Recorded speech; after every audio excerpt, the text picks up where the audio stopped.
But I think one of the reasons why these people have this deep-seated anger and resentment is there's a bunch of people out there that have these lives that are deeply unsatisfying, because I think there are so many people that are working all day long doing something that is deeply unsatisfying and almost painful. Yeah, it's soul killing. Soul killing. Yeah. They're stuck in traffic all day, and then they're stuck in a cubicle after that. They relish the time to take a in the bathroom and look at their phone. I mean, they literally do that. That's a highlight of someone's day. They get in traffic on the way home. They get home after that, they're watching television, and they're... You ever notice that some people seem to want to hang on to stuff that is bothering them? They're forever talking about it. They don't want to let it go. They've had a failure at something and it's dwelling. I can't get over it. They just can't get over it. Or somebody said something nasty to them. They don't want to let it go. Do you know what we should do? We should ask ourselves, everything that happens, is this serving you? Is this serving you? And if it's not serving you, get rid of it. You don't want anything in your life that's not serving you, that's not causing you to grow, that's not adding to the quality of your life. I don't care what it is. You will find some people, they just hold on to bad stuff. They hold on to problems. They don't want to seem to let it go. And that adds more problems. Whatever you focus on grows. The only thing that can grow is the thing you give energy to. Why would you hold on to anything that's not serving you?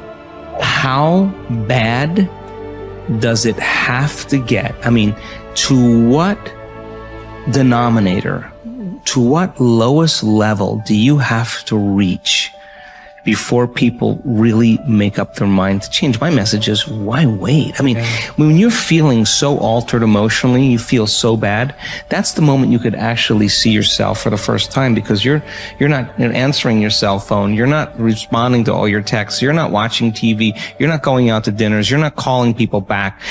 Something's altered in you, and you're starting to become self-aware, right? I dare you to analyze yourself first, your company first, your character, your behavior, your work ethics. I dare you to analyze it and see if there's any changes you can make. See, you cannot manage time, but you can manage activity. You can manage your activities. Make certain that what you're doing really makes a difference. Make certain that you're spending your time on activities that are productive, that are taking you in the direction of your goal. If you think about the person that you want to become, what's that person do every day that you don't do right now?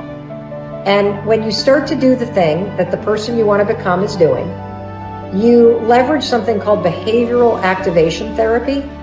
And that is a whole body of research that says when you act like the person you want to become, it's the most powerful way to change a habit. It's even better therapy than talk therapy, because the action proves to your brain that you're becoming that person. You're seeing the change through the action, and so then the brain catches up and starts to relate to you like a person that's confident, or a person who adores their appearance, or a person that celebrates themselves exactly as they are. Before you start the day, ask yourself, how do I want to think today? How do I want to feel? How do I want to behave? I mean, what would greatness look like? What would love look like today? What could I do that would be really cool for me at the end of the day? Say, wow, so I had a good day today. What would make me feel that way? And if you can't find an answer to that, start reading. Who reads anymore? Read a book. I read so many books a week. I know, I'm that way too. So read something about, you want to be wealthy? Read a book about someone who became wealthy, and get real and realize they may have failed 50 times before they actually pulled it off. Or what were their characteristics? What were their traits? What made them? So it wasn't about their wealth, it was about who they became. That's the key, right? So fill your brain with a little knowledge, and then just start asking yourself, what's the greatest expression of myself that I can be today?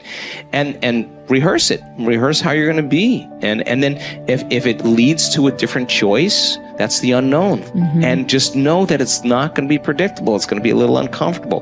That's where the magic happens. If you can stay relaxed and awake in the unknown, things get pretty exciting. When you're back to the known, you're back to the familiar. Don't expect anything to change in your life. And if you say it's that person or that circumstance, you defaulted and went back to the program of the victim, allowing your outer environment controlling your thoughts and feelings. If you truly do this well, This is what I discovered. If I truly feel the feelings of my future before they occur, and I live in that state, I'm no longer looking for it to happen. How could I look for it if I feel like it already has, right? So I try to stay in that state, because then I'm not separate from it. And that tends to be when the magic happens. There's no control anymore. There's no predicting. There's no perfectionism. There's none of. All there is just kind of an experiment. Like, I'm experimenting to see if I changed my thoughts and feelings, if my life will change. And that should be the experiment everybody has. And do it with curiosity, and do it with just seeing if the experiment works. If it doesn't, change something else about yourself until it starts to work. Deciding who are we going to be. You know, we shouldn't hope to end up one day a magnificent, strong, beautiful, capable, kind, loving person. We should start living like that today, hopefully, so that we become that. That who we become is not an accident, but hopefully a purposeful intent. That our days and how we approach our days are literally driven by the intention of who we're going to bring. That we bring our character into each of the circumstances of our lives, and by doing that, maybe we can't always direct every circumstance of our life. We can't control everything, but we can certainly control our responses to them. We can certainly dictate who we're going to be in those circumstances, and that helps us achieve our ultimate destiny that we desire, not one that just lands on us. I think the other thing that really comes to people's into their power is when they really discover that, you know, each of our days is something that we can also design. Not just design who you're going to be. How are you going to design your day? What's this day going to be about? What's going to get your attention? What's going to get your focus? And what should not be getting your focus is just your inbox, or just what I call browser blackout, clicking around on all these blue links or images, or swiping here and swiping there, and then losing 4 or 5 hours of your day. Because what ends up happening for so many people is they lose 2 or 3 hours to distraction each day, maybe 4 hours of distraction of television a day. And over the course of their lives, now a decade is gone of opportunity, a decade of missed opportunities to connect with your family, to achieve your dreams, to work a little harder, to contribute that thing you always contribute, to learn that skill that you wanted to learn. Like, we have to decide on our days. We have to design them. We have to wake up and decide what this day is going to be about, what's going to get done, what's going to deserve our focus, who will we reach out to, instead of just responding to everybody else's needs. Look back over your life and ask yourself, what activities, behaviors, or decisions have been most responsible for my success in life to date? You will probably find that less than 5% of the things that you have said or done have accounted for most of the success you have enjoyed. You may find that it was your unique ability to solve a particular kind of problem or to take advantage of a particular type of opportunity. You may find that your special talent was an interpersonal skill that enabled you to influence and persuade other people at a particular time and place. You may find, on analysis, that it was an ability to take charge and accept responsibility for accomplishing a particular goal. Whatever has been responsible for your successes in life to date may be a good indication what you should be doing in the future. Analyze your work based on the measure that I call return on energy. Leaders in every field deliberately apply their talents and energies where they can achieve their greatest return on the amount of energy, mental, emotional, and physical, that they invest in any endeavor. They refuse to take on jobs or work in areas where they cannot perform at exceptional levels. They treat themselves as valuable resources, and they spend their energies very carefully. One of the questions that you might continually ask yourself is this the best possible use of my time and energy? Is what you are doing right now the most valuable thing that you could be doing, given your particular combination of talents and abilities? Often answering this question will help you to see that there is a vast difference between what you are currently doing and what you should be doing if you want to be fulfilling more of your potential. Once you have chosen your ideal job or occupation for this stage of your career, your biggest responsibility is to make the decision to become very good and then to become excellent at what you do.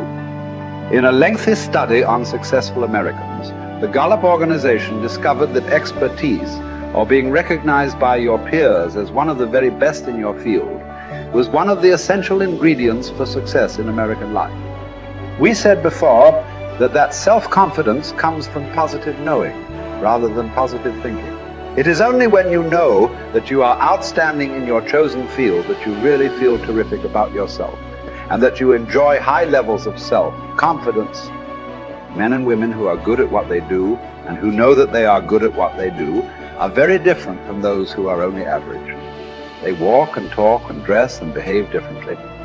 They have an attitude of assurance and certainty about themselves that causes them to stand out in any group. They have a deep down sense of self-worth and self-confidence that is evident to everyone around them. The quality of a person's life is in direct proportion to their commitment to excellence, no matter what their chosen field.